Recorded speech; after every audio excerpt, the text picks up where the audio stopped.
குருவே நமக. மதுரையிலிருந்து உங்கள் அஸ்ட்ரோ சாய் செல்வம்.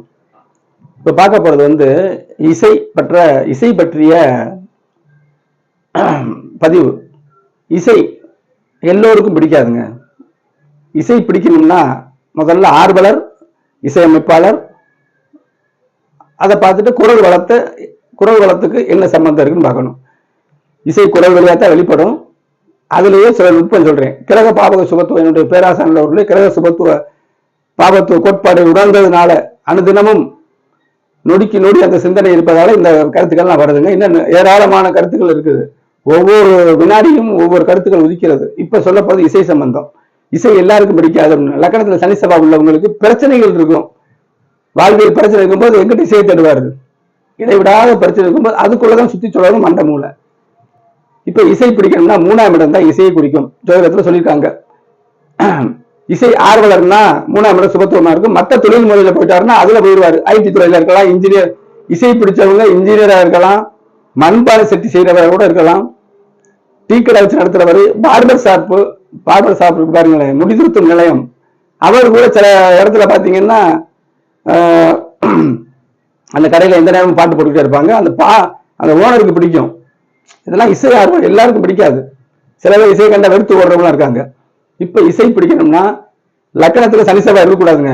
அப்ப சனிசபா இருக்கக்கூடியவங்க இசை கேட்கறாங்கன்னா ட்ரம் செட் இசையை கேட்பாங்க. குத்தாட்டம் இந்த மாதிரி தான் அவங்களுக்கு பிடிக்கும். மென்மையான இசை பிடிக்காது, உறுதியா சொல்றேன். அப்ப 3ஆம் இடம் சுபத்துவமாக இருக்கும் பொழுது லக்கணத்துக்கு சுபத்துவம் இல்லாட்டா கூட பாவ தொடர்பு இருக்கக்கூடாது. சனி முழுப்பா இருக்கிற செவ்வா கூட அவ்வளவு நல்லவர் கெட்டவர் சொல்றேன். இந்த அமைப்புல இருக்கணும். சுக்கிரன் நல்லபடியா இருக்கணும். சுக்கிரனுடைய வீடுகள் நல்லா இருக்கணும். புதனுடைய வீடுகள் நல்லா இருக்கணும். 3ஆம் இடம் சுபத்துவமா இருக்கணும். இதுதான் இசை ஆர்வலர். மற்ற தொழில் அமைப்புகள் வேற மாதிரி இருந்தா. இப்ப 3ஆம் இடம் நல்ல சுபத்துவமாக இருந்து தொழில் அமைப்புலையும் சம்பந்தப்பட்டு கலைத்துறை அவருக்கு பிடிக்கிற மாதிரி 5ஆம் இடம் வந்து சுக்கிரனுடைய பார்வையோ இணைவோ அப்படி அங்க இருக்கணும். 5ஆம் அதிபதியோட இருக்கும் பொழுது அவர் இசையமைத்து அதுல வந்து தொழில் முறையா இருப்பாரு. இசையமைக்கிற உயரமான நுட்பமான வாழ் கிடையாது. இசையமைப்பாளர்களும் பேர் புகழ் கிடைக்கிறதுன்னு சொல்லவே முடியாது. பேர் புகழ் கிடைக்கிற அமைப்பு இருந்தும் தசாபுத்தி ரீதியாக அமுக்கப்பட்டிருப்பாங்க. இப்ப இசைஞானி இளையராஜாவுடைய சாதகத்துல 3ஆம் இடம் அதி சுபத்துவம். அவரு இப்ப ஜோதிடத்துல நாங்க குருஜியா இருக்கிற மாதிரி, அதனுடைய வழியில நாங்க மாணவர்கள் இருக்கிற மாதிரி எந்த நேரமும் அவருக்கு இசைதான். இந்த வயசுலயும் அந்த இசை எண்ணங்கள் அவருக்கு இசை நோட்ஸ் எல்லாம் அற்புதமா குறிப்பாரு. இசை நோட்ஸ் வேற இசையமைப்பாளர்லாம் குறிக்கிறதா தெரியல. மதிப்புக்குரிய MS விஸ்வநாதன் ஐயா கூட அவர் குறிக்காமலே அவர் லெஜெண்டா அவருடைய எனக்கு குரு அவர் தான் சொல்லுவார் இளையராஜா அவர்கள். பல இசையமைப்பாளர்கள்லாம் அதெல்லாம் போற்றுவதற்கு கூடியவர்கள். இப்ப யாரோ வந்து என்னத்தை இசையமைக்கிறாங்க. அது பிடிக்கிறவங்களுக்கு பிடிக்கும், தற்காலத்துக்கு தகுந்தவாறு. இப்ப இளையராஜாவுடைய காலத்துல 3ஆம் இடத்துல அற்புதமான கிரக அமைப்புகள் அது சுபத்துவமா இருக்கிறதுனால அந்த இசை சம்பந்தப்பட்ட அறிவு அவருக்கு இருக்கு. அவர் ஆன்மீகவாதி, குருசடி தொடர்பு இருக்கும். ஆன்மீகவாதி. குரல் வளம் இளையராஜா ஐயா அவருடைய குரல் வளம் அந்த நாட்டுப்புறத்தன்மையோட இருக்கும், நல்லாவும் இருக்கும். அது ஒரு டைப்பா இருக்கும். MS விஸ்வநாதன் ஐயாவோட குரல் சில படங்களை பேக்ரவுண்ட்ல ஒழிக்கும். அவருடைய குரல் வளத்துக்கு தக்கன இருக்கும். அது கூட நம்ம போகல. இப்ப இசை பிடிக்கும். ஒரு இசை ஆர்வலருக்கு சொல்றேன், இசை அவருக்கு பிடிக்கும். அந்த பாட்டை முணுமுணுப்பாரு. முணுமுணுக்கும் போது குரல் வந்து கரகரப்பா இருக்கும். அது ஒண்ணு. அப்ப அதுல சொல்ல வர்றது இசைத்திறன் இருந்தாலும் இசையுடைய அதிக ஆர்வம் இருந்தாலும் வெளிப்படுறது குரல் வழியா. குரல்ல சனிசபா தொடர்பு போட்ட கரகரத்த குரல், இனிமை குரல் இருக்காது. இப்ப SPB ஐயா அவர்களோட ஜாதகத்துலதான் இசைத்திறனும் அவர்கிட்ட இருக்கும். குரல் குலம் அப்படியே தேன் உயிராப்புல இருக்கு பாருங்க. 2ஆம் இடத்தை எடுத்து பாருங்க. அவர் ஜாதகம் பார்க்கல. நிச்சயம் 2ஆம் அதிபதியும் 2ஆம் இடமும் மென்மையான கிரகங்களால, சுபத்துவமான கிரகங்களால தழுவப்பட்டிருக்கும். சனிசபா தொடர்பு இருக்காது. சனிசபா தொடர்பு என்றாலே அவங்களுக்கு இந்த ட்ரம் குத்தாட்டம் தான் பிடிக்கும். குரல் வந்து நாட்டுப்புற கலைகள் இந்த மாதிரி பிடிக்கும் மொழிய அந்த மென்மையான அமைதியான இசைகள் பிடிக்காது அவங்களுக்கு. அதே மாதிரிதான் இந்த அப்ப நான் சொல்ல வர்றது இசை ஆர்வலராக இருந்தாலும் அவங்க வெளிப்படுத்தும் போது குரல் கரகரப்பா இருந்துச்சுன்னா 2ஆம் இடம் கெட்டு போச்சுன்னு அர்த்தம். பாவக்கிரகங்கள் தொடர்பு இருக்குன்னு அர்த்தம். 2ஆம் அதிபதியுமே இந்த பாவக்கிரகங்களோட ரஃப்பான கிரகங்கள் சனிசபையில் அதோட போயிடுச்சுன்னு அர்த்தம்.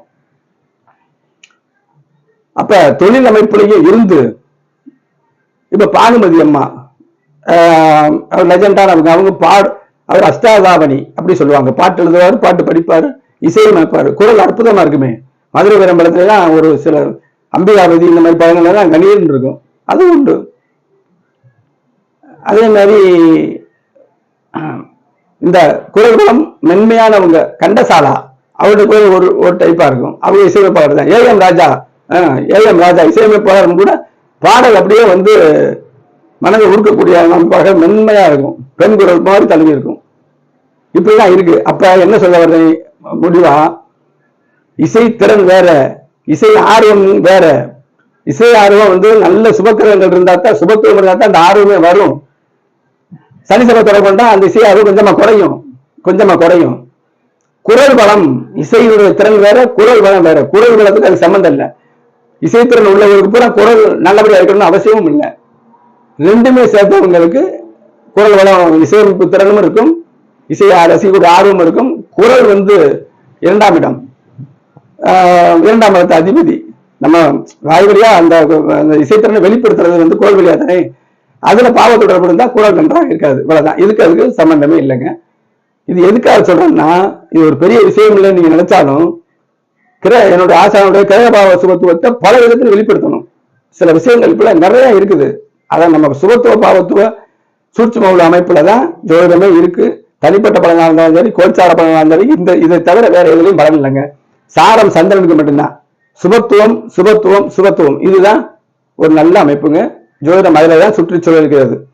என்னுடைய அஸ்ட்ரோ சாய் செல்வம் யூடியூப் சேனலை சப்ஸ்கிரைப் பண்ணுங்க, லைக் பண்ணுங்க, ஷேர் பண்ணுங்க. தனிப்பட்ட முறையில் ஜாதக பலர் வேண்டுமென்றால்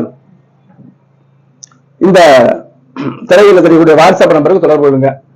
இப்போ ஒரு சிறிய விஷயம் சொல்றேன். உங்கள் வயசுக்கு தக்கன உங்களுக்கு, உங்கள் மகன்களுக்கு, பேர குழந்தைகளுக்கு இசை ஆர்வம் இருந்தால், அது சினிமா சம்பந்தப்பட்ட இசை, சுக்கிரன் ராகு சம்பந்தப்படணும், 3ஆம் இடம் நல்லா இருக்கணும், லக்னாதிபதி வலுவா இருக்கணும், அந்த தசாபத்தி வரணும். அற்புதமாக நீங்க பலன்களை கேட்டு தெரிந்து கொள்ளலாம்.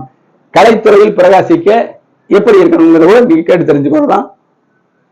இந்த நம்பருக்கு தொடர்பு கொண்டீங்கன்னா தனிப்பட்ட முறையில் தெளிவாக பலன்களை கேட்டு ஜோதிடம் தான் அனைத்துக்கும் நீங்க அற்புதமா உணரலாமுங்க. அடுத்த ஒரு பயனுள்ள பதிவில் சந்திப்போம். நன்றி, வணக்கம்.